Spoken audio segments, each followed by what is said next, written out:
शरदुदाशय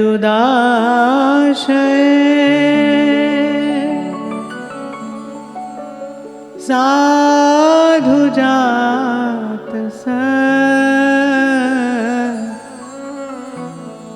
सरसिजोदर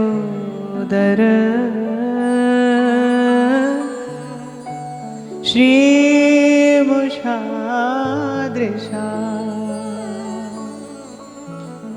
सुरतनाथ ते अशुल्क दासिका वरद निघ्नतो नेह किंवद।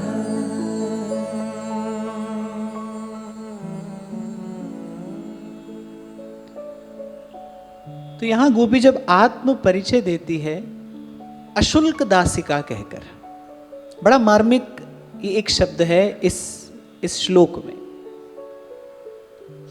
सुरतनाथ ते अशुल्क दासिका, बिना मोल की दासी। प्राचीन काल में ऐसा होता था ना कि कोई धनी मानी व्यक्ति, राजा महाराजा, वो कुछ धन कुछ राशि देकर अपने लिए एक दास या दासी खरीद लेते थे, कोई मोल दिया जाता था उसका। पर यहां गोपी कहती है अशुल्क दासिका, कि बिना मोल की आपकी दासी हैं। इसमें एक बड़ा मर्मस्पर्शी भाव छुपा है कि आप हमें स्वीकार करें तो भी मनसा वाचा कर्मणा हम आपको समर्पित हैं, और आप स्वीकार न करें तो भी सदा सर्वकाल में हम आपकी ही हैं, आपकी ही आश्रिता है। बड़ा सरल है ये कह देना, सुन लेना, पर एक बार आप उस भाव दशा का विचार करिए। देखो हम प्रभु की सेवा करते हैं ना, तो हमारे सेवा भजन का किसी ना किसी प्रकार से प्रभु उत्तर देते हैं सबको। जो भी गुरुजनों की कृपा से इस प्रेम के भाव के भजन के मार्ग पर चल रहा है, उसको कभी ना कभी कहीं ना कहीं श्री ठाकुर जी के होने का अनुभव होता है ना। वो अनुभव ही तो आपको आगे बढ़ाता है।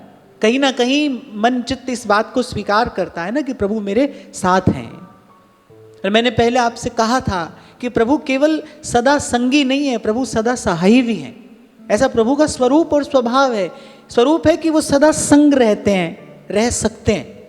एक और बात मैं यहां कहना चाहूंगा कि केवल वही हैं जो सदा संग रह सकते हैं। इसीलिए पूर्ण रूपेण जीव निर्भय तो प्रभु का ही संग पाकर होता है, क्योंकि सदा संग केवल प्रभु ही रह सकते हैं।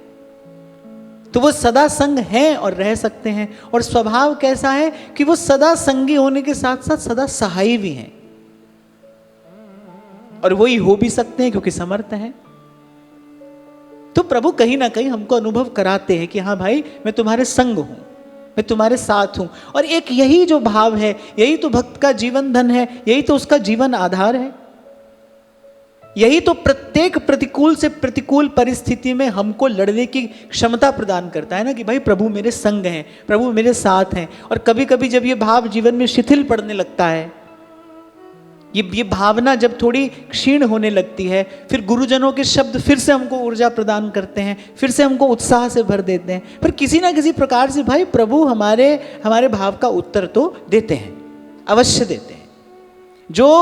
जो उनके उत्तर को पहचानने की, समझने की क्षमता रखता है उसको भी देते हैं, जो नहीं रखता है उसको भी देते हैं, पर वो उत्तर तो देते हैं। पर यहां गोपी इससे भी आगे एक और स्थिति की बात करती है कि आप हमको स्वीकारें, आप हमारे भाव का उत्तर दें, हम तो भी आपकी हैं, न दें हम तो भी आपकी। बहुत बड़ी बात है। इसलिए मैंने कहा कि ये बड़ा मार्मिक शब्द है जब गोपी कहती है अशुल्क दासिका। भाई हम तो आप पर न्यौछावर हैं, बिक चुकी हैं। हमने अपने आत्म का आप पर न्यौछावर कर दिया है। अब केवल सदा सर्वकाल आप ही हमारी गति हैं। ये भजन की, ये भाव की सबसे परिष्कृत दशा है, जब अपने इष्ट और आराध्य के अतिरिक्त किसी अन्य प्रकार का कोई ज्ञान, कोई मान, कोई अभिमान, कोई आश्रय, कोई आधार रहे ही नहीं। श्री ध्रुवदास जी ने सिद्धांत विचार लीला में यही कहा ना, अनन्य कौन? बोले जो अपने इष्ट को छाड़ न कोई जाने और न वाको मन चले, वो अनन्य कहिए। जो अपने इष्ट के अतिरिक्त ना तो कुछ जानता है, न कहीं यत्र तत्र उसका मन चलता है, और बस ऐसी कोई भावना वो प्रभु को विवश कर देती है। देखो एक बात बड़े ध्यान से समझना, प्रभु का स्वरूप कैसा है? अरे वो अपने अपने निजानंद में सदा मग्न रहते, उनको किसी से कुछ लेना देना नहीं है। ये जो सृष्टि है ना, जो संसार है, ये ब्रह्मा जी की बनाई सृष्टि है, और जीव यहां पर आकर अपने कर्म का फल भोग रहा है। ये बिल्कुल सीधा साधा सा सिद्धांत है, इसमें कोई बहुत बुद्धि लगाने की आवश्यकता नहीं है। कर्म प्रधान विश्व करी राखा, और जो जस करें सो तस फल चाखा। ये जो बड़ी भूल है, जो कोई कहता है ना भगवान ने ऐसा किया, भगवान ने ऐसा किया, नहीं भाई, भगवान कुछ नहीं करते हैं। भगवान ने तो केवल अपनी शक्ति का संचार किया ब्रह्मा जी में, सृष्टि का निर्माण हुआ, और तब से ये चल रहा है। सृष्टि बनती है, कुछ काल के लिए चलती है, फिर मिट जाती है, फिर बनती है, फिर चलती है, फिर मिट जाती है। लेकिन जो विशुद्ध प्रभु का स्वरूप है, वो इससे बिल्कुल न्यारा है, वो इससे बिल्कुल बिलग है। वो केवल भक्तों के लिए है, वो केवल भक्तों को ही सुलभ है, उसका अनुभव केवल भक्तों को ही होता है। बहुत लोग ये प्रश्न करते हैं ना, ये करते हैं कि अमुक व्यक्ति ने अच्छा किया, भगवान ने उसके साथ ऐसा क्यों किया, भगवान ने ऐसा क्यों किया। सबसे पहले तो इस बात में, इस वाक्य में सुधार करना चाहिए। नहीं, भगवान किसी के साथ कुछ नहीं करते, वो तो अपने निजानंद में मग्न है। आप किसी भी अवतार में देखिए, कल प्रातःकाल राज्याभिषेक होगा, ये सुनकर श्री रघुनाथ जी प्रसन्न नहीं होते, और अगले ही दिन सुबह सूचना मिलती है कि आपको वन को जाना है, उनका मुख किंचित भी म्लान नहीं होता। वो तो ज्यों के त्यों, जैसे के तैसे, अखंड, अछेद, अभेद, अपने स्वरूप में स्थित। कितनी अद्भुत, इंद्र के वैभव को तुच्छ कर दे ऐसी द्वारिका नगरी श्री कृष्ण बसाते हैं, और उनकी आंखों के सामने ही पूरा यदुकुल नष्ट हो जाता है। वो द्वारिका नगरी समुद्र में विलीन हो जाती है, वो तो भी ज्यों के त्यों, जस के तस अपने स्वरूप में स्थित। तो वो तो ऐसे हैं। भक्त की जो भक्ति है वो उनको विवश करती है। भक्त तो ऐसा है जो भगवान के हृदय में भी क्षोभ उत्पन्न कर देता है। उस दिन मैं आपसे कह रहा था ना, भक्त की भावना ऐसी है जो दीनानाथ का सिंहासन हिल जाता है, फिर प्रभु बाध्य हो जाते हैं आने के लिए। इसलिए एक संत बड़ी सुंदर बात कहते हैं कि ज्ञान, कर्म, व्रत, धर्म, इनमें से किसी में भी सामर्थ्य नहीं है जो भगवत अनुभव करा सके। इसलिए भगवान स्वयं कह रहे हैं, कह रघुपति सुन भामिनी बाता, मानव एक भगति करी नाता। एक ये विशुद्ध भक्ति है। ये भक्ति की जो भावना है ना, बस उसको लांघ कर, उसका अतिक्रमण करके प्रभु नहीं जा सकते। इसलिए सेवक जी कह रहे, ज्ञान ध्यान तहाँ सकल प्रयास। ज्ञानी अपना प्रयास करता रहता है, ध्यानी अपना प्रयास करता रहता है, योगी, जपी, तपी, संयमी, साधु, सन्यासी सब लगे रहते हैं। वो कह रहे हैं, इनकी कौन गिने, इनकी कौन सुने, इनकी कौन माने, इनको कौन देखे। ब्रह्मेश्वर आदि महाप्रभु कह रहे हैं, यो ब्रह्म रुद्र शुक नारद भीष्म मुख्यैरालक्षितो न सहसा पुरुषस्य तस्य। वो किसी के ध्यान में भी नहीं आते। किसी के सन्मुख आना तो बड़ी दूर की बात है, कह रहे वो किसी के ध्यान में भी नहीं आते। और उन श्री कृष्ण के हृदय पर गोपी अधिकार कर लेती है इस भक्ति भावना के बल पर। ये जो भावना है ना कि प्रभु आप मारो या तारो, आप स्वीकारो या अस्वीकार कर दो, आप हमारी ओर देखो न देखो। मोहि मन क्रम बचन तुम्हारी आशा, ऐसी भक्ति करे रैदासा। देखो यात्रा कब सफल होती है, और मैं तो कहता हूं कि आपके चलने को यात्रा कहना ही कब चाहिए, जब कोई लक्ष्य निर्धारित हो। कोई लक्ष्य है तो फिर आपकी यात्रा यात्रा है ना, नहीं तो भटकना है। अगर कोई लक्ष्य नहीं है, आप कभी यहाँ गए, कभी यहाँ, कभी दाएं, कभी बाएं, और क्षमा करना बहुत सारे लोगों का जीवन तो इस प्रकार कभी इस द्वार कभी उस द्वार भटकने में ही निकल जाता है। कोई लक्ष्य ही नहीं है जीवन का, कोई उद्देश्य ही नहीं है, पता ही नहीं है जाना क्या है, करना क्या है, प्राप्त क्या करना है, यही पता नहीं है। अभी कुछ दिन पहले शंभू जी ने मुझे एक पत्र लाकर दिया, किसी साधक का प्रश्न था, कह रहे 10 साल यहां रहकर साधना की, कुछ नहीं मिला, फिर 10-12 साल कहीं और गए, वहां भी संतोष नहीं हुआ। मेरा मन हुआ सामने होते तो मैं पूछता कि अब संतोष है? इतना भटक लेने के बाद कुछ मिला नहीं, तो एक ही जगह लगे रहते शायद मिल जाता। पर मैं देखता हूं, इसलिए मैं आपको कई बार कहता हूं, आज फिर कह रहा हूं, हम बड़भागी हैं भाई कि हमको एक समर्थ आचार्य की चरण शरण मिली है। कम से कम हमारा मार्ग तो सीधा है, हमको यहां वहां देखना तो नहीं है, अब हमको यहां वहां भटकना तो नहीं है। बहुत लोगों के जब भाव में ऐसे पढ़ता हूं तो मुझे लगता है कि देखो कितना बड़ा सौभाग्य है हमारा कि हमको कैसा सुंदर सरस मार्ग मिल गया। अब तो सूदो चले आपने धर्म, जीवन बीत जाता है भाई इस द्वार से उस द्वार, और व्यक्ति भटकता ही रह जाता है। बहुत साल पुरानी बात है, एक वृद्ध व्यक्ति 70-75 की उनकी अवस्था होगी, और मुझसे कहने लगे कि बोले भारत में जितने मत हैं ना, जितने संप्रदाय हैं, मैंने सबकी दीक्षा ली है। भोले भाले थे बेचारे, अपनी बात बता रहे थे मुझे। बोले भारत में जितने मत और संप्रदाय हैं मैंने सबकी दीक्षा ली है। बोले लेकिन मिला मुझे कहीं से कुछ नहीं। बोले कहीं कोई प्रकाश नहीं हुआ, भीतर अंधेरे का अंधेरा ही है, मिला मुझे कहीं से कुछ नहीं। तो ठीक है, हम लोग तो अभी सुनकर हंस रहे हैं, पर एक बार उस व्यक्ति की दशा विचारो कि कैसे उसने अपना ये अमूल्य मानव जीवन यहां वहां भटकने में बिता दिया। कुछ तो वो देखो चाहता होगा ना, कोई चाह, कोई इच्छा तो उसके भीतर होगी ना, जो उसको यत्र तत्र भटका रही थी, लेकिन उसको मार्ग नहीं मिला, यहां भटका वहां भटका और जीवन निकल गया। तो खैर मैं तो आपसे ये कह रहा था कि भाई लक्ष्य हो तो यात्रा है। लक्ष्य क्या है? लक्ष्य ये स्थिति प्राप्त करना है। भगवत प्राप्ति क्या है? कि हम सदा सर्वकाल में प्रभु के हों, प्रभु के रहें, यही भगवत प्राप्ति है। और प्रभु को प्राप्त करना क्या है? प्रभु तो नित्य प्राप्त हैं, भगवान से तो कभी जीव का वियोग हो ही नहीं सकता। प्रभु तो नित्य प्राप्त हैं, हमको प्राप्त करना क्या है? जीवन में आनंद भरेगा कौन? ये जो भक्ति भाव है, ये जीवन में आनंद भरेगा, ये जीवन में सुख की वर्षा कराएगा। ये भाव मोहि मन क्रम बचन तुम्हारी आशा, ऐसी भक्ति।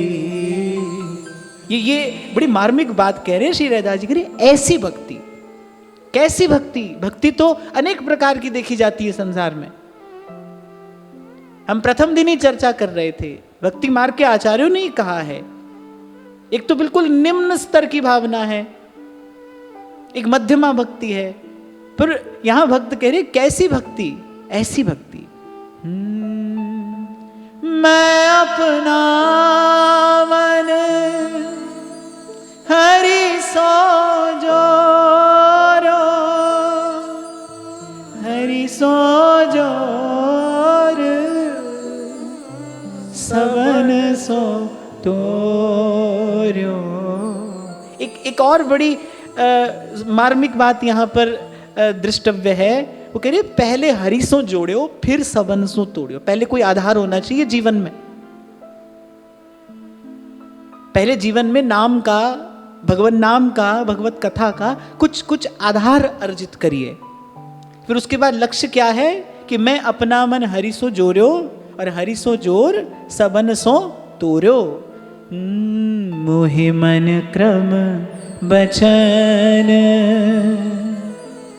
तुम्हारी आसा, ऐसी भक्ति करे दासा। क्योंकि मैंने बहुत साधकों को ऐसा देखा, जैसे जिन व्यक्ति की मैं आपको बात बता रहा हूं ना, वो किस लिए एक मार्ग छोड़कर दूसरे मार्ग पर गए, बोले दर्शन नहीं हुआ तो दूसरे मार्ग पर चले गए, फिर दर्शन नहीं हुआ तो तीसरे मार्ग पर चले गए। अब आपका लक्ष्य ही ठीक नहीं था ना। लक्ष्य हमारा दर्शन नहीं है, लक्ष्य तो हमारा ये भाव, ये स्थिति प्राप्त करना है कि प्रभु हम सदा सर्वकाल में आपके हैं और आपके रहें। श्याम श्यामा सदा हमको प्यारे रहे, हम इन्हीं के रहें, ये हमारे रहे। यही गुरु की आवश्यकता है। वो बताएगा कि भाई जीवन में लक्ष्य क्या हो आपका, नहीं तो भूल जाओगे, भटक जाओगे। यहां मन को भ्रमाने वाली अनेक अनेक अनेक अनेक बातें हैं। कहीं भी मन भूल जाएगा, भ्रमित हो जाएगा। क्या प्राप्त करना है, ये भाव, ये स्थिति, ये हमारा लक्ष्य है। यहां जाना है हमें, क्योंकि भाई प्रेम का मार्ग है, प्रेम का मार्ग है। प्रियतम से हठ नहीं किया जा सकता। हठ क्या करता है? हठ आपके हृदय को कठोर करता है। जब किसी भी बात के लिए आप हठ करते हैं ना, तो ध्यान रखना, अगर आप हठ कर रहे हो तो आपका हृदय कठोर हो जाएगा। कठोर हृदय प्रेम कैसे करेगा? क्योंकि ये रस तो अति कोमल है, माखन सो माखन मिले, कठोरता ना चाहिए। इसलिए पहले दिन मैंने आपसे कहा था कि यहां आने के लिए भी अपनी तरफ से खींचातानी मत करना। आपके मन में कोई आग्रह ना हो, श्री जी के प्रसाद की प्रतीक्षा करना, उस कृपा कोर की प्रतीक्षा करना। महाप्रभु सुधानिधि में एक बड़ी सुंदर बात कहते हैं, सा चेद्राधा रचयति कृपा दृष्टिपातम कदाचन मुक्तिस्तुच्छी भवति बहुशः प्राकृता प्राकृत श्री। महाप्रभु कह रहे, हे स्वामिनी, एक बार आपकी कृपा दृष्टि हो जाए, एक कृपा कोर आपकी मुझे प्राप्त हो जाए। बोले संसार क्या, बोले स्वर्ग आदि लोगों का जो आकर्षण है वो भी समाप्त हो जाएगा। मेरा मन आपका ही हो जाएगा, आपके ही चरण कमलों में रम जाएगा। एक बार आपकी कृपा कोर हो जाए, तो कृपा की प्रतीक्षा करनी है। प्रेम का मार्ग है। आग्रह ना हो हमारे मन में, भाई ऐसा ही करेंगे। आपको एक और बात मैं बताऊं, क्यों महाप्रभु ने अपनी उपासना पद्धति में किसी व्रत आदि को स्थान नहीं दिया? क्योंकि ये साधन करने से भी हृदय में कभी कभी एक प्रकार की कठोरता आ जाती है, कठोरता आ जाती है। यहां के रसिकों का जीवन तो कैसा है, करे भूख लगे तब मांग खाई हो, गनो न सांझ सवेरो। बड़ा सहज जीवन है। ऐसो कब करी हो मन मेरो, कर करुआ कामर कांधे पे कुंजन मांझ बसेरो। अरे भूख लगे जब मांग खाई हो, गनो न सांझ सवेरो, रास विलास वृत्ति कर पाऊं, मेरे खूंट न खेरो। और व्यास दास होए वृंदावन में, रसिक जनन को चेरो, ऐसो कब करी हो मन मेरो। बड़ी सूक्ष्म बात है ये। एक प्रकार से ये मनोविज्ञान का विषय है। मन हो जाता है ऐसा जब आप कोई संकल्प करते हैं। अच्छा, एक तो चित्त में किंचित कठोरता आती है, और फिर अगर आपके संकल्प की सिद्धि होने लगे तो अभिमान भी आता है। मैंने देखा है, इस बात का तो मैंने अनुभव किया है। 10-20-50 साल कोई एक व्रत का, एक नियम का पालन कर लेना, तो वो बताए बिना नहीं रहता है कि मैं इतने वर्षों से इस नियम का पालन कर रहा हूं, मैं इतने वर्षों से इस व्रत का पालन कर रहा हूं। ये क्या है? ये कर्तृत्व का अभिमान है। और प्रेम के मार्ग पर तो भाई यही सबसे बड़ा दोष है। यहां आप देखिए, जन्म जन्मांतरों का साधन करने के बाद भी गोपियां प्रभु से क्या कह रही हैं? सुरत नाथ ते। मैंने प्रथम दिन आपको कहा था, इस गोपी गीत की भूमिका में क्या है कि जब अपने साधन से श्री कृष्ण मिले तो अल्पकाल के लिए मिले। हाँ ठीक है, आपके साधन से आपको वस्तु हो सकता है मिल जाए, लेकिन थोड़ी देर के लिए मिलेगी, फिर भूल हो सकती है, हो जाती है। इसलिए महापुरुष कह रहे हैं कि जो मिले वो आपके प्रसाद से मिले। तेरी बख्श न मेटे कोई, सतगुरु का दिलासा, आपके प्रसाद से मिले। और यहाँ हमारे महाप्रभु जी ने तो कहा है भाई हमारी उपासना इसमें तो बल ही केवल प्रसाद का है, जो हो श्री जी के कृपा प्रसाद से हो, प्रसाद। तो एक कारण है, इसीलिए महाप्रभु जी ने इस प्रकार की समस्त विधियों को और निषेधों को दूर रखा, क्योंकि प्रेम की उपासना है, विशुद्ध प्रेम, किसी अन्य भाव का यहां पर प्रवेश ही नहीं है। और मैं फिर कहकर और आगे बढ़ता हूं कि यही हमारा लक्ष्य है, ऐसा हृदय प्राप्त करना है, ऐसा भाव हमको प्राप्त करना है। आज तो प्रभु हमारी हर बात का उत्तर देते हैं, समय असमय हमारे संग है, हमारे साथ हैं। कोई एक समय ऐसा आए जब हमारी बात का उत्तर ना मिले, क्या हमारी भजन भावना तब भी ज्यों की त्यों बनी रहेगी? अरे थोड़ी सी प्रतिकूलता आती है और मन यहां वहां कोई विकल्प, कोई अवसर, कोई और सहारा ढूंढने लगता है ना, ढूंढने लगता है।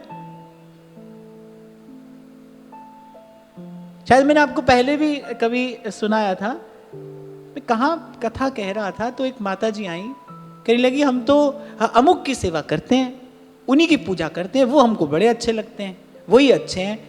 जैसे कोई होता है ना व्यक्ति तर्क करने लगता है, विवाद करने लगता है, कैसे उन्होंने कहा, कहना आरंभ किया। मैंने कहा एक बात का ईमानदारी से उत्तर दो। मैंने कहा अगर ये आपकी प्रार्थना न सुने, ये आपकी मनोकामना पूर्ण ना करे, तब भी आपका भाव यही रहेगा? चलिए हैं ऐसे कैसे हो सकता है? उनका नहीं, अगर हो जाए तो रहेगा, नहीं रहेगा ना। तभी तो मैं आपसे कहता हूं भाई, गरज सजदा कराती है। किसी को क्या चाहिए, किसी को क्या चाहिए। इसलिए इस शब्द पर आपका ध्यान लाना चाहता था मैं कि जब गोपी कहती ना अशुल्क दासिका, बिना मोल की दासी हैं, आपकी ही हैं, सदा सर्वकाल सर्व स्थिति में आपकी ही हैं, आपकी ही हैं। और बस यही भावना भगवान को बाध्य कर देती है आने के लिए, सन्मुख होने के लिए, प्रत्यक्ष होने के लिए, साकार होने के लिए, सापेक्ष होने के लिए। विवश हो जाते हैं भगवान। अरे व्यवहार में भी एक सज्जन व्यक्ति को कोई जाकर कह दे ना कि भाई देखो हमारा ये काम है और हम तो आपके ही सहारे हैं, तो व्यक्ति सोचता है भाई ये व्यक्ति मेरे ही सहारे है, तो इसका काम किसी ना किसी प्रकार से हो जाना चाहिए। और जब वस्तुतः भक्त हृदय दिखा देता है प्रभु को, मोहि मन क्रम बचन तुम्हारी आशा। अच्छा, करना ये केवल तभी तक है जब तक एक बार प्रभु की स्वीकृति न हो जाए। जीव तो अपने शब्द से, अपने भाव से, अपने विचार से, अपने निर्णय से, अपने संकल्प से पलट जाता है। दुष्ट है ना जीवा, स्वभाव तो दुष्ट, वो तो पलट जाता है। पर प्रभु ऐसे नहीं है। एक बार स्वीकार किया जिसको, एक बार प्रभु ने स्वीकार कर लिया जिसे। कल आपको यही तो मैं कह रहा था, हमारे बाबा कहते थे बस ये सब तभी तक करना है, एक बार प्रभु कह दे भाई ये हमारा है, फिर जीव निर्भय है, फिर उसे कोई भय नहीं, कहीं भय नहीं। चतुर दिशा कीनो बल अपनो, सिर ऊपर कर तारे ओ, कृपा कटाक्ष अवलोकन कीनो, दास को दुख बिदारे ओ, दास को दुख बिदारे ओ। जो मांगे ठाकुर अपने से, सोई सोई दे। जो मांगे ठाकुर अपने से, सोई सोई देवे। नानक दास मुख ते जो बोले, यहाँ उहाँ सच होवे। नानक दास मुख ते जो बोले, यहाँ उहाँ सच होवे।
चतुर दिशा कीनो बल अपनो, सिर ऊपर कर धार्यो।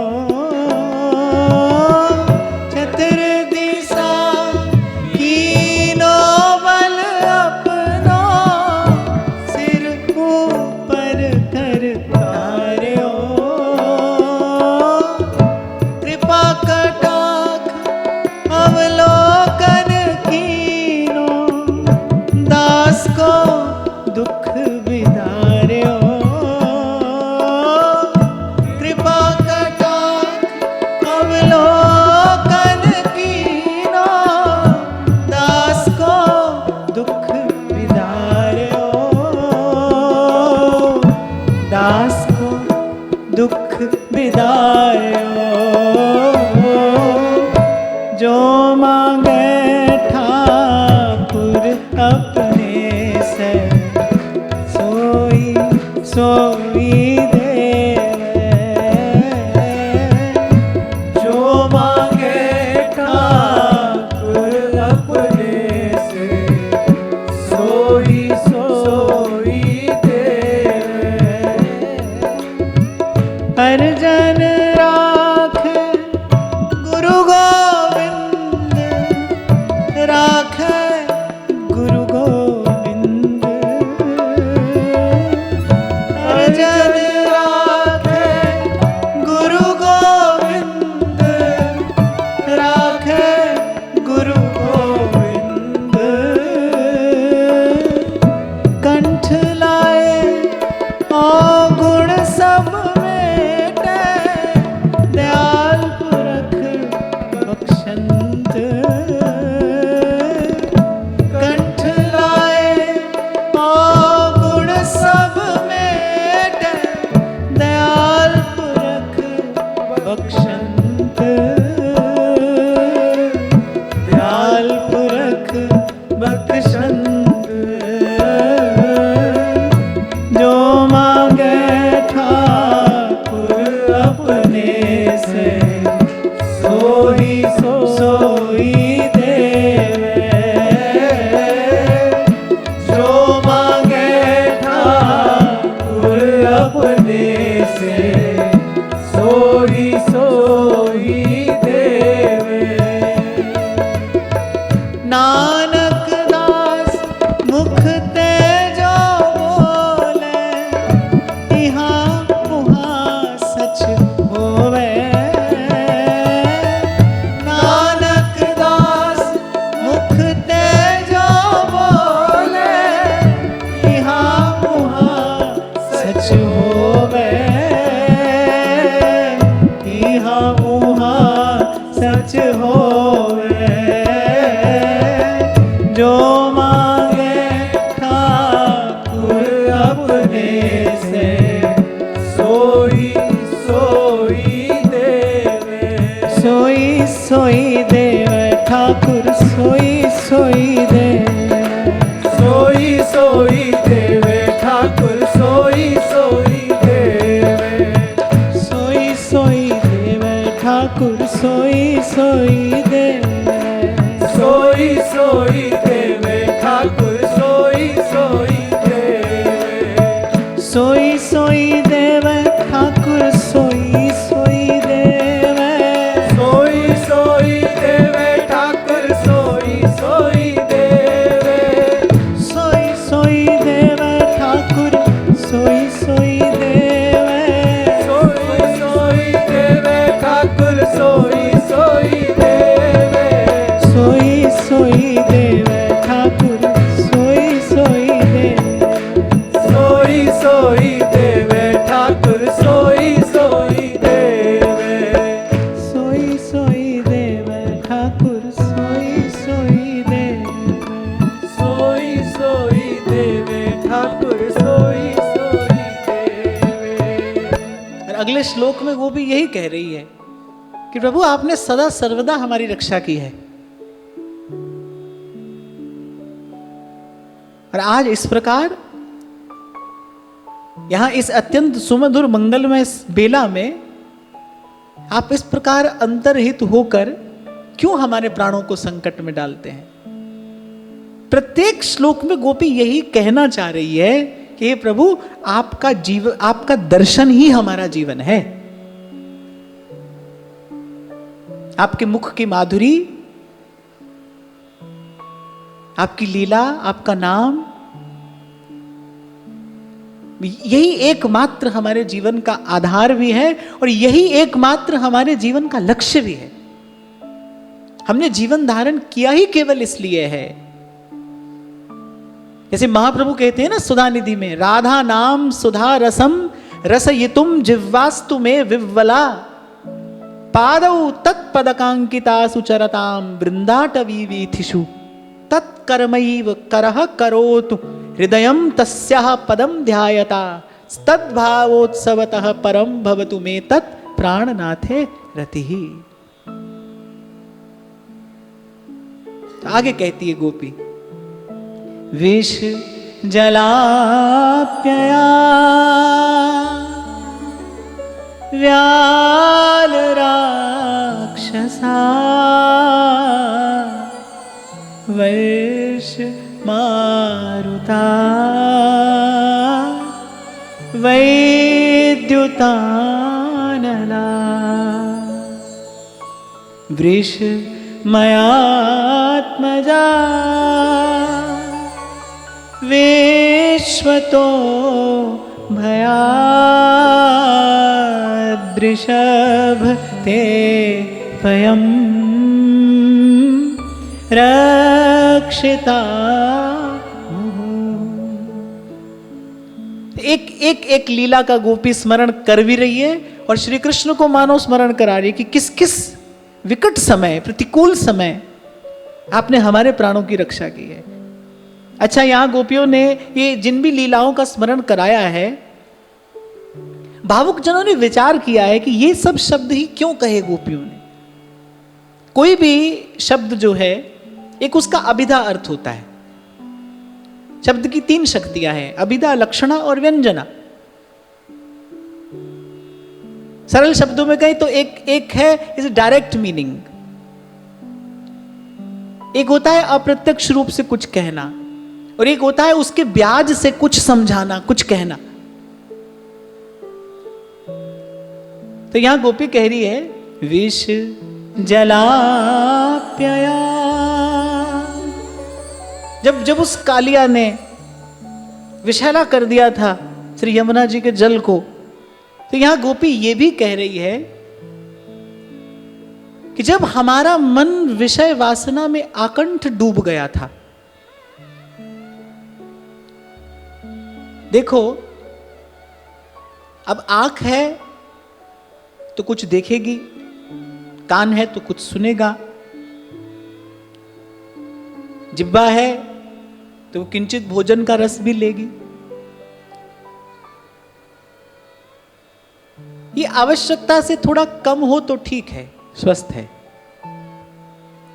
पर होता क्या है कि होते होते ये जो जीव है ये इंद्रिय के व्यापार में इतना लिप्त हो जाता है कि फिर एक स्थिति ऐसी आती है जब इंद्रिय सुख ही उसके जीवन का लक्ष्य बन जाता है। श्री गीता जी के 6 अध्याय में आत्म संयम योग में भगवान ने इसी विषय पर बात की है कि सब हो जीवन में, लेकिन उसकी मात्रा नियत हो, और वो मात्रा क्या हो इस पर तो हमने अनेक बार चर्चा की कि भाई हमारी आवश्यकता से थोड़ा कम। तो सबसे पहले तो ये जो विषय का विषय है, हमने पूर्व भी चर्चा की थी कि भगवान ने कालिया को मारा नहीं, कालिया को नाथा, मारा नहीं। कालिया क्या है? मन है, और जो वो हजार फण हैं उसके, वो मन के अनेक संकल्प हैं, और मन अपने प्रत्येक संकल्प से क्या चाहता है? देखो, जब तक गुरु न मिले, जब तक ये जीवात्मा उपासना के संस्कार से सुसंस्कृत न हो, तब तक आत्मा अनात्मा में ही रमण करता है। आत्मा का अनात्मा में रमण माने, जैसे कोई ये सोचे कि मुझे अमुक व्यक्ति से सुख मिलेगा, अमुक वस्तु से सुख मिलेगा, मैं उस पद पर पहुंच जाऊं तो सुखी हो जाऊंगा, मुझे वो संपत्ति मिल जाए तो मैं सुखी हो जाऊंगा। यह है आत्मा का अनात्मा में रमण करना। थोड़ा सा सुख मिलता है जब आत्मा आत्मा में रमण करती है, और परम सुख मिलता है जब आत्मा परमात्मा में रमण करती है। ये जो रास लीला है, ये आत्मा का परमात्मा से रमण है, परमात्मा का आत्मा से रमण है। आप देखो, जब तक जीवन में सत्संग न आए तब तक मन के सारे संकल्प विषय परक ही तो होते हैं। आज ये चाहिए, वो चाहिए, मन में जितने संकल्प हैं वो सब विषय परक ही तो हैं। तो गोपी कह रही है कि ये जो मन है, कालिया जैसा मन, और इसके हजार हजार फण हैं, और प्रत्येक फण से ये विष उगलता है। विष उगलने से क्या होता है? कह रहे वो जो हृदय है, यानी कि जो अंतःकरण जो है, बोले वो और विषैला और विषैला और विषैला होता चला जाता है। आप देखो, जिन लोगों के जीवन में बहुत संसार माने बहुत वस्तु, बहुत व्यक्ति होते हैं, उनका अंतःकरण निरंतर दूषित होता ही चला जाता है। सच्चे सुख से तो कोसों दूर पहुंच जाते हैं वो। तो यहां गोपी ने कहा विष जलाप्ययाद, माने बिल्कुल आकंठ डूब गए थे हम तो विषय के उस चिंतन में। आपने कृपा की। आपने कैसे कृपा की? आपका नाम हमारे जीवन में आया, अपना नाम जपाया, अनबोलत मेरी बिरथा जानी, अपना नाम जपाया, आपका नाम हमारे जीवन में आया। आपने कृपा करके हमको अपनी कथामृत का पान कराया, जिससे विषय का विष उतरा। तो आपने उस समय हमारी रक्षा की। विष जलाप्यया। और मैं पुनः कहूं, भगवान ने कालिया को मारा नहीं, नाथा है। नाथना माने नियंत्रित करना। ना था भगवान ने अनेक अनेक असुरों को तो मार ही दिया। पूतना, तृणावर्त, अघासुर, बकासुर, कितने असुर आए, भगवान ने सबको मारा, कालिया को मारा नहीं। ये बड़ी बड़ी बड़ी मधुर लीला है ये, मारा नहीं। एक एक फण पर अपना चरण पधराया है भगवान ने। ये संकेत है कि हमारे मन का एक एक संकल्प हो वो भगवत प्रीत्यार्थ हो। मन का संकल्प करना बुरा नहीं है, लेकिन वो संकल्प भगवत प्रीत्यार्थ हो, माने हमारे हर संकल्प से प्रभु को सुख हो, हमारी हर चेष्टा से प्रभु को सुख हो, हमारी हर वृत्ति प्रभु को सुख प्रदान करने वाली हो। यही उत्तमा भक्ति है। भक्ति मार्ग के आचार्यों के अनुसार आनुकूल्येन कृष्णानुशीलनम।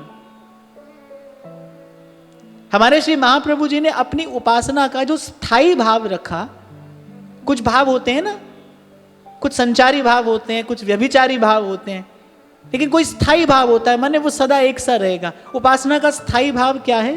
बोले प्रिया प्रियतम का सुख, जो तत्सुख सुखत्वम है, ये उपासना का स्थायी भाव है। कोई भी ऋतु हो, कोई भी काल हो, मंगला हो, संध्या हो, आज हो, कल हो, फिर एक भाव है जो हमेशा रहेगा सखियों के हृदय में स्थायी। वो क्या है? तत्सुख सुखित्वम, प्रिया प्रियतम का सुख। फिर गोपी कहती है विष जलाप्ययाद, व्याल राक्षसाद। व्याल कहते हैं सर्प को। इसलिए मैंने आपको आरंभ में कहा कि ये जो शब्द गोपियों के मुख से निस्सृत हो रहे हैं ना, बड़ा गहन गंभीर अर्थ अपने भीतर समेटे हैं। और रैदास जी महाराज हमको एक प्रकार से आदेश देते हैं कि केवल कथा कहनी नहीं है, कहें कथा और अर्थ विचारे, आप तरे और को तारे। तो महापुरुषों ने विचार किया इसका। जब गोपी ने कहा व्याल राक्षसा, वो जो अघासुर आया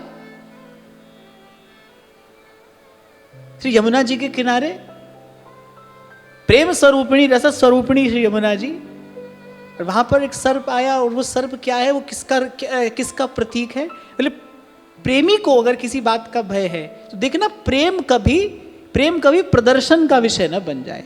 क्योंकि प्रेम को अगर कुछ असह्य है ना, तो बस केवल प्रदर्शन ही असह्य है। इसीलिए कभी मैंने आपको निवेदन किया था कि भाई खूब आत्मविचार करना, आत्मविचार की कृपा से आत्म परिष्कार करना, और आत्म परिष्कार करके आत्म श्रृंगार भी करना, लेकिन कभी भूल से भी आत्म प्रचार नहीं करना। प्रेम को ये सही नहीं है, दूर चला जाता है प्रेम, प्रचार से बहुत दूर रहता है।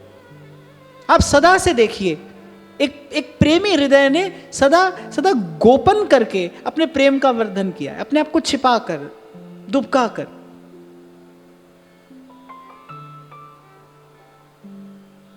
तो बोले इससे भी आपने हमारी रक्षा की। अरे एक और बात मैं यहां पर कहूं, मैं ये अपने किंचित अनुभव से आपको कह रहा हूं, एह गुण साधन ते नहीं होई। इसलिए प्रेम का दान करने वाले भी श्री कृष्ण हैं और प्रेम भाव की रक्षा करने वाले भी श्री कृष्ण हैं, प्रेम का पोषण करने वाले भी श्री कृष्ण हैं, और प्रेम की सफलता भी श्री कृष्ण की स्वीकृति में ही है। यहां संसार में गली गली में इसको उसको प्रेम करके दुखी तो पाया है, जीव दुखी तो पाता है, इससे प्रेम उससे प्रेम। तभी तो भक्त लोग विचार करके कहते हैं, प्रीति तो नंद नंदन से कीजे, नंद नंदन से कीजे। तो हमको इस मार्ग पर चलते चलते इस स्थिति से बचना है। और वहां महापुरुषों ने संकेत कर ही दिया कि भाई ए गुण साधन थे नहीं होई। हम तो देखते हैं ना भाई, जीवन में ये देख ही रहे हैं, देखते देखते यहां तक आ रहे हैं कि बिल्कुल सही कहा है भक्तों ने, संतों ने, संत वाणी है, कैसे मिथ्या हो सकती है कि कंचन तजनो सहज है, सहज त्रिया को नेह। बड़ी बात कह रहे हैं गोस्वामी जी, कहने सहज त्रिया को नेह, बोले वो भी छूट जाता है। कह रहे पर मान बढ़ाई ईर्षा तुलसी दुर्लभ ये, एक गुण साधन ते नहीं हुई। बड़े बड़े तत्वज्ञों के लिए, बड़े बड़े विचारकों के लिए, बड़े बड़े विद्वानों के लिए कीर्ति का त्याग दुष्कर है। कीर्ति का त्याग नहीं किया जा सकता। वहां शास्त्र के वाक्य लोकेशना को और पुष्ट करते हैं, क्षमा करना। कहीं कहीं पर लिखा रहता है कि सज्जन व्यक्ति तो केवल यश के लिए ही जीवन धारण करता है, पर भक्त इन सब से कहीं आगे निकल कर और दिखाता है संसार को। इसीलिए कबीर जी को कहना पड़ा। कबीर जी ने नहीं कहा कि तपस्या कोई सूरवीर करता है, ज्ञान के मार्ग पे कोई सूरवीर चलता है, वो कह रहे भक्ति करे कोई सूरमा, क्योंकि जाति बरन कुल खोए। यहां तो सर्वस्व का उत्सर्ग है। देखने में आता है कि मान बढ़ाई ईर्षा तुलसी दुर्लभ ये। तो गोपी ने कहा कि हम भी भ्रमित हो जाती, हमारा प्रेम भी प्रदर्शन का विषय बन जाता यदि आप हमारा हाथ नहीं पकड़ते। आपने यदि पग पग पे पल पल यदि हमारी संभाल न की होती तो हम भी पथच्युत हो जाती। तो कह रही है प्यारे हे श्याम सुंदर, आपने कैसी कैसी विकट, कैसी कैसी प्रतिकूल परिस्थिति में हमारी प्राण रक्षा की है। जब जीवन का कोई आश्रय, कोई आधार था ही नहीं, तब भी आप रहे। अच्छा, व्याल का एक अर्थ दुष्ट भी होता है, व्याल का अर्थ सर्प भी होता है, व्याल का एक अर्थ दुष्ट भी होता है। और दुष्ट कौन है? तो हम सभी दुष्ट हैं। वल्लभाचार्य महाप्रभु करे बोले जीव ही स्वभाव से दुष्ट है, जीव स्वभाव से ही दुष्ट है। और फिर अनेक अनेक दुष्टों का वध भी श्री कृष्ण ने किया। जो ब्रजवासियों को हानि पहुंचाने के भाव से आया, श्री कृष्ण ने उन सब से ब्रजवासियों की रक्षा की है, ब्रजजन की रक्षा की है। तो गोपी एक एक करके स्मरण दिला रही है। विष जलाप्यया व्याल राक्षसा वर्ष मारुता। फिर जब पुरंदर ने, इंद्र ने डुबो देना चाहा उस मूसलाधार वृष्टि से, वो वर्षा साधारण नहीं थी। इंद्र क्रोध में आकर, मदान्ध होकर समय, स्थिति सब भूल गया, सब कुछ भूल गया और सांवर्तक मेघों को बुलाया। सांवर्तक मेघ वो है जो प्रलय के समय पर वर्षा करते हैं। मैंने इस सृष्टि के अस्तित्व को मिटा देने के लिए सांवर्तक मेघों को नियुक्त किया जाता है। और वो वर्षा वस्तुतः मूसलाधार ही थी। मूसलाधार समझते हैं ना, माने एक एक बूंद जो है वो मूसल के जैसी है, ऐसी वर्षा। तो गोपी कह रही उस समय जब इंद्र की आज्ञा पाकर आ गए थे सांवर्तक मेघ, और इंद्र ने कहा था कि ब्रज का एक तिनका भी बचना नहीं चाहिए, और उस समय आपने मुस्कुराकर कहा था कि ब्रज का एक तिनका भी यहां से वहां नहीं होना चाहिए। जब तेरे गोकुल पे भीड़ परी भारी, धर लिया गोवर्धन, हो गया गिरिधारी, हो गया गिरिधारी, हो गया गिरिधारी। कौन मिटाए उसे जिसको राखे पिया, कौन मिटाए उसे जिसको राखे पिया। सब दुख दूर हुए जब तेरा नाम लिया, ब्रज के नंद लाला राधा जू के सांवरिया। सब दुख दूर हुए जब तेरा नाम लिया, जब तेरा नाम लिया। और यहाँ एक और संकेत गोपी करना चाह रही है कि हमारे जीवन में भी निरंतर वर्षा होती है। किसकी?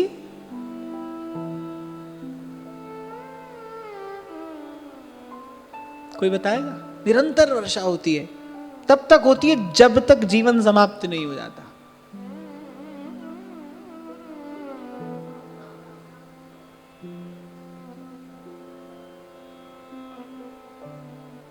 नहीं, बड़ा सरल सा उत्तर है। जीवन में निरंतर वर्षा होती है सुख दुख की। जब से जीव आता है संसार में, प्रत्येक क्षण में आप विचार करना, कभी सुख होता है, कभी दुख, कभी सुख कभी दुख, सुख दुख बरसते हैं सर पर। कब तक? जब तक ये जीवन रहता है। और इस सुख दुख रूपी द्वंद्व से प्रभु अपने चरणारविंद की भक्ति का छत्र देकर जीव की रक्षा करते हैं। पहले भी मैंने आपसे कहा था कि आपका दुख दूर करने की युक्ति नहीं है हमारे पास। हमें तो गुरुजनों की कृपा से कोई ऐसा मार्ग मिला है जो सुख दुख दोनों से पार ले जाता है। निरंतर सुख दुख रूपी द्वंद्व, सुख दुख बरसते हैं। और आप ऐसा ना समझना कि केवल दुख से चोट लगती है, सुख से भी चोट लगती है। सुख में भी तो भगवान भूल जाते हैं। दुख अपनी पीड़ा से भजन नहीं करने देता, सुख अपने उन्माद से भजन नहीं करने देता। सुख में उन्माद होता है, भगवत विस्मृति हो जाती है। दुख में पीड़ा इतनी होती है कि भजन में मन का निवेश असंभव हो जाता है। तभी संत कह रहे हैं ना कि जो सुख में सुमिरन करे दुख काहे कोय। दुख में भजन होता नहीं, सुख में जीव करता नहीं। इसलिए भाई चोट तो सुख की भी है, चोट दुख की भी है, और निरंतर बरसते हैं ये। कब तक? जब तक प्रभु के चरणारविंद की छत्र छाया में जीव पहुंच नहीं जाता। वहां जाकर फिर वो सुख दुख से मुक्त हो जाता है, वहां पहुंचकर सुख दुख से न्यारा हो जाता है। तो गोपी कह रही है आपने हमें जीते जी इस द्वंद्व से मुक्त किया है। गोपी के लिए अब संसार के ना सुख का कोई अर्थ है, ना दुख का कोई अर्थ है। गोपी का जीवन क्या है? श्याम तन श्याम धन श्याम ही हमारो मन, आठों जाम ऊधो हमें श्याम ही सो काम। इस सवैया में मुझे सबसे प्रिय पंक्ति लगती है जब गोपी कहती है आंधे की सिलाकरी आधार श्याम नाम। जैसे अंधे को एक लकड़ी का सहारा होता है ना, जैसे कहावत भी है ना, अंधे को लकड़ी का सहारा। गोपी कह रही है ऐसे हमें तेरे नाम का सहारा है। बनवारी रे, जीने का सहारा तेरा नाम रे, मुझे दुनिया वालों से क्या काम रे। कितनी बड़ी बड़ी बात कहते रहो, सुनते रहो, जब तक जीवन में भगवान नाम का, हरि नाम का, प्रभु के नाम का आश्रय नहीं आएगा, तब तक सुख की चोट भी पड़ती रहेगी सर पे, दुख की चोट भी पड़ती रहेगी। और गत सत्र में हमने चर्चा की थी, भजन शांत मन से होता है। शांत मन अर्थात जो द्वंद्व से रहित है, द्वंद्व से मुक्त है। द्वंद्व से मुक्त कोई तो शांत कहते हैं ना। जब तक द्वंद्व है तब तक शांति कैसी है? तब तक शांति की कल्पना भी कैसे की जा सकती है? जब तक द्वंद्व है, द्वंद्व मुक्ति का ही तो नाम शांति है। द्वंद्व मुक्त स्थिति को ही तो शांत कहते हैं। फिर जब तक जीव प्रभु की कृपा रूपी छत्र छाया में न पहुंच जाए, ब्रजवासियों पर कृपा करके भगवान ने उठाया ना गोवर्धन, ब्रजवासियों पर कृपा की, वो कृपा का छत्र है। गोवर्धन नाथ का स्मरण हो रहा है, एक बार सब कहिए, श्री गिरिराज धरण श्रीजी तमरी शरण, गिरिराज धरण श्रीजी तमरी शरण, श्री गिरिराज धरण श्रीजी तमरी शरण, गिरिराज धरण श्रीजी तमरी शरण, श्रीजी तमरी शरण वल्लभ तमरी शरण, श्रीजी तमरी शरण वल्लभ तमरी शरण, श्रीजी तमरी शरण वल्लभ तमरी शरण, श्रीजी तमरी शरण वल्लभ तमरी शरण, गिरिराज धरण श्रीजी तमरी शरण, गिरिराज धरण श्रीजी तमरी शरण, श्री गिरिराज धरण श्रीजी तमरी शरण, गिरिराज धरण श्रीजी तमरी शरण, गिरिराज धरण श्रीजी तमरी शरण, गिरिराज धरण श्रीजी तमरी शरण।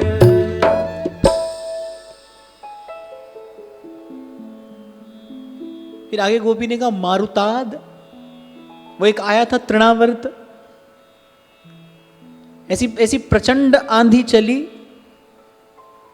कि आप देखो कि सब ब्रजवासियों के मध्य से तृणावर्त श्री कृष्ण को उठाकर ले गया।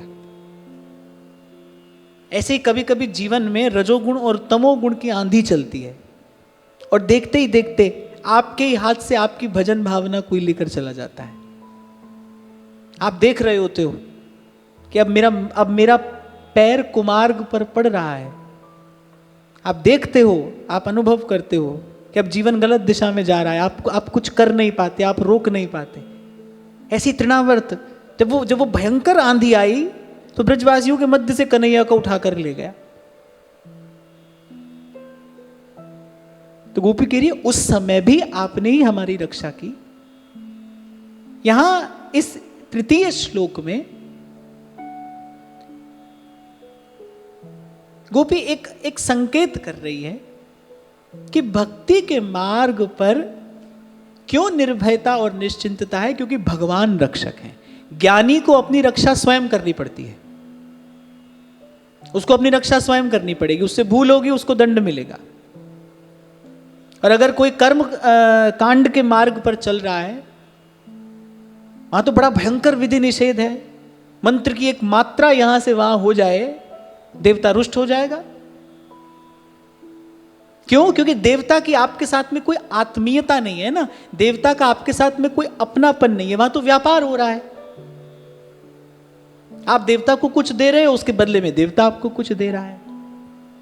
फिर यहां भगवान कहते हैं, यहां गोपी कह रही है कि भक्ति के मार्ग पर भगवान रक्षक हैं, वो सदा सर्वकाल रक्षा करते हैं।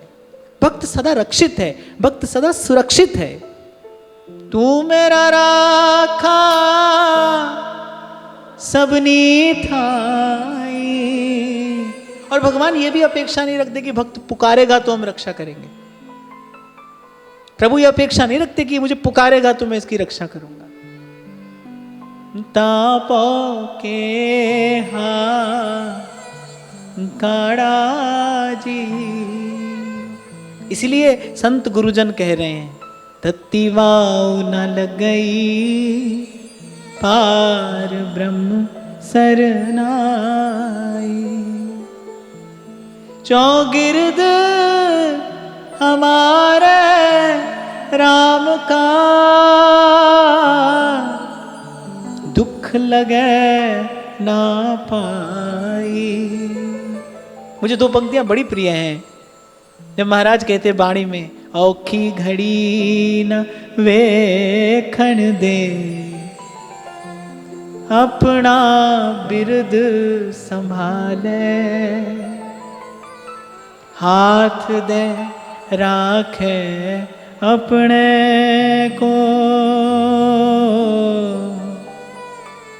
सांस सांस प्रतिपाले। ये सुख, ये सुविधा, ये अन्यत्र उपलब्ध नहीं है। भक्त सदा सर्वकाल प्रभु द्वारा रक्षित है। ये अनेक अनेक घटनाओं का जो गोपी स्मरण करा रही है ना। गोपी ने कहा पृथ्वी जल अग्नि वायु आकाश, इन पंचभूतों से जितने उत्पात हुए सबसे आपने हमारी रक्षा की। सदा सर्वकाल आपने हमारी रक्षा की। जब हमने आपको पुकारा आपने तब भी हमारी रक्षा की, जब हमने नहीं पुकारा आपने तब भी हमारी रक्षा की। ये जो पहला शब्द गोपी कहती है, विष जलाप्यया, यहां ब्रजवासियों ने पुकारा थोड़ी था। या तो भगवान ने देखा कि भाई इस कालिया के विष से मेरे ब्रजवासियों को कष्ट हो रहा है, गोधन पीड़ित हो रहा है।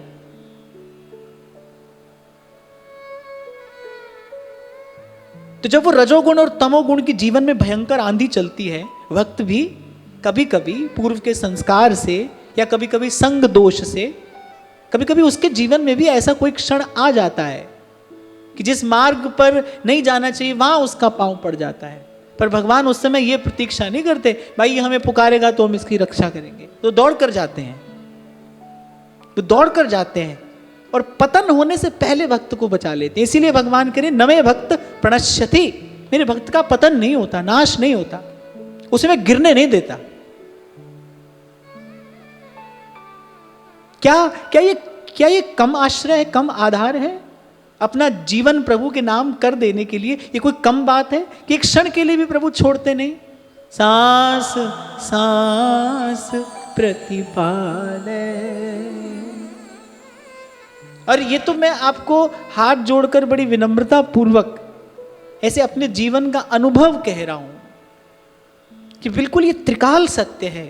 सांस सांस प्रतिपाले, औखी घड़ी न वेखण दे, अपना बिरद संभाले। भगवान का बिरद है, ये प्रण है, ये भगवान का प्रतिज्ञा है भगवान की। और भगवान कह रहे ये व्रत टरत न टारे।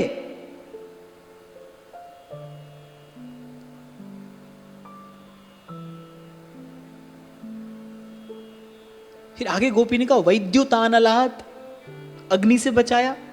अच्छा, अनल का अर्थ अग्नि भी होता है, अनल का अर्थ क्रोध भी होता है। गोपी गिरी काम क्रोध आदि विकारों से भी आपके नाम ने, आपकी लीला कथा ने ही तो सदा हमारी रक्षा की है। वृष मयात्मजा। फिर अंत में गोपी वृषभासुर की बात करती है। वो असुर जो वृषभ का रूप लेकर आया था।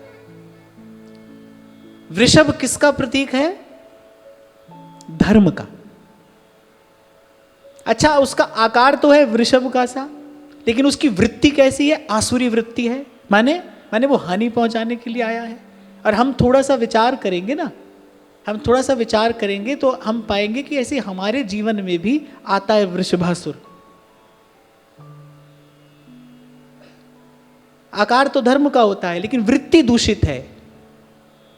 कोई भी व्यक्ति कोई भी व्यक्ति अगर भगवान नाम की माला कर रहा है मन में किसी सांसारिक वासना या स्वार्थ की पूर्ति का लक्ष्य लेकर, तो ये धर्म की ओट में किया हुआ अधर्म ही है। अब कोई कहेगा भाई किससे अधर्म कर रहे हैं? अपनी आत्मा से किया जाने वाला अधर्म है ये। कोई कहेगा भाई अपने घर परिवार के लिए, अपने बच्चों के लिए, अपने सुहृद जनों के लिए मंगल कामना कर रहे हैं, तो ये कैसा अधर्म है? नहीं, ये अपनी आत्मा से किया जाने वाला अधर्म है। क्योंकि जीवन मिला है किसके लिए? जीवन मिला है आत्म कल्याण के लिए।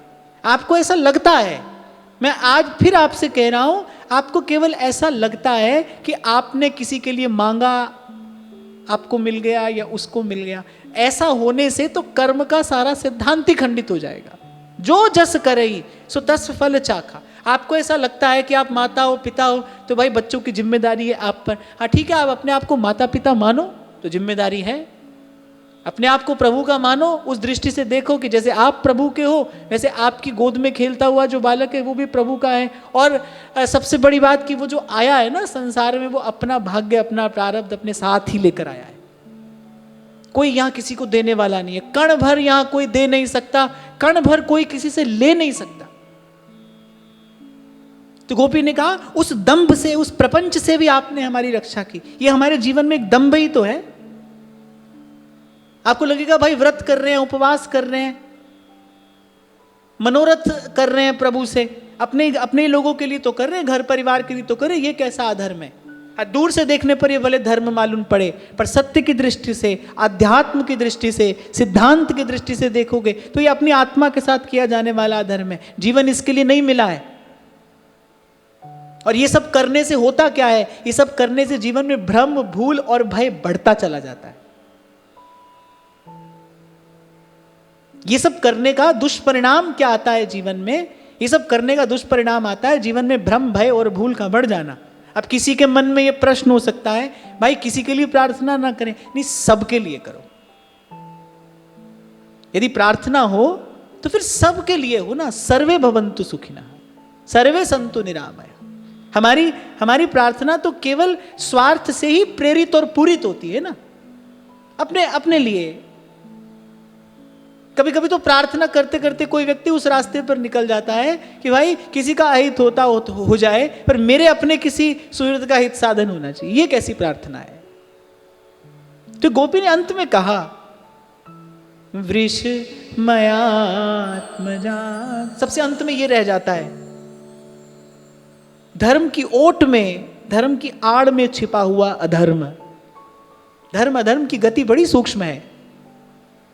देह की दृष्टि से धर्म कुछ और है, आत्मा की दृष्टि से धर्म कुछ और है। आप अपने आप को शरीर समझो तो फिर धर्म कुछ और है। अब शरीर समझो तो भाई फिर आप या तो स्त्री हो या पुरुष हो। अब स्त्री हो तो फिर या माता हो, पत्नी हो, बहन हो, पुरुष हो तो फिर पिता हो, भाई हो। फिर इस दृष्टि से धर्म कुछ और है। अगर अपने आप को देह समझो तो फिर तो धर्म आपको कहीं और ले जाएगा। पर अगर सत्य की दृष्टि से देखो, आत्मा की दृष्टि से देखा जाए, देहाध्यास हटा कर देखा जाए, फिर तो धर्म एक ही है। बड़े भाग मानुष तनु पावा, सुर दुर्लभ सोई ग्रंथन गावा। तो गोपी ने कहा कि हम तो धर्म का विचार करके भी जा तो आपसे दूर ही रहे थे ना। देखने में तो ऐसा लगता था व्रत कर रहे हैं, तीर्थ कर रहे हैं, साधन कर रहे हैं, पर कर किस लिए रहे हैं? सब स्वार्थ की पूर्ति के लिए तो कर रहे हैं ना। वो भी धर्म की ओट में छिपा हुआ अधर्म ही तो है। आचार्यों का कहना है स्वार्थ ही आसुरी वृत्ति है। स्वार्थ ही तो जीव का पतन कराता है। स्वार्थ आसुरी वृत्ति है। आपके भीतर जब जब स्वार्थ की भावना है, समझना कि अब भीतर असुर बैठा है। ये एक छोटा सा वाक्य है पर बड़ा महत्वपूर्ण है। स्वार्थ ही आसुरी वृत्ति है। तो कहने का तात्पर्य, जब मन में स्वार्थ होता है तब हमारी सारी चेतना सिमट जाती है केवल इस देह और देह से संबंधित संबंधों की पूर्ति करने में। इसलिए मैंने विराम के क्षणों में एक छोटी सी बात के, इसको ध्यान रखना, स्वार्थ ही आसुरी वृत्ति है। जब जब मन में स्वार्थ आएगा, आप देखना जीवन कुमार्ग पर ही जाएगा। आपके हाथ से अन्याय भी होगा, आपके द्वारा अनीति भी होगी, जब जब मन में स्वार्थ आएगा। ये सब दोषों का मूल है। कई बार आपसे कहता हूं ना भाई, दो ही रास्ते हैं जीवन जीने के, या तो स्वार्थ हमारा लक्ष्य हो या परमार्थ हमारा लक्ष्य हो। तो गोपी ने कहा उससे भी, उस दूषित वृत्ति से भी आपने हमारी रक्षा की। विश्व तो भया, तो फिर अंत में गोपी कह रही है आप तो सारे विश्व को अभय प्रदान करने वाले हैं। विप्रधेनु सुर संतहित लीन मनुज अवतार, निज इच्छा निर्मित तनु माया गुण गोपाल। जीव मात्र का, प्राणी मात्र का मंगल करने के लिए आप आए हैं। आप मंगल भवन हैं, अमंगल हारी हैं, और बोले हम आपकी सृष्टि में नहीं आते। तो नाथ क्यों इस प्रकार हमको आकुल व्याकुल किए हो? श्याम घन कब बरसोगे आए, श्याम घन कब बरसोगे, कब ये मन मयूर हरखेगो, रूप सुधारस पाए, श्याम घन कब बरसोगे, श्याम घन कब बरसोगे। आज की वार्ता यहीं श्री जी के चरणों में निवेदन करते हैं। महाराज श्री के चरणों में प्रणाम। आप सबके हृदय स्थित प्रभु को, भाव प्रभु को नमन।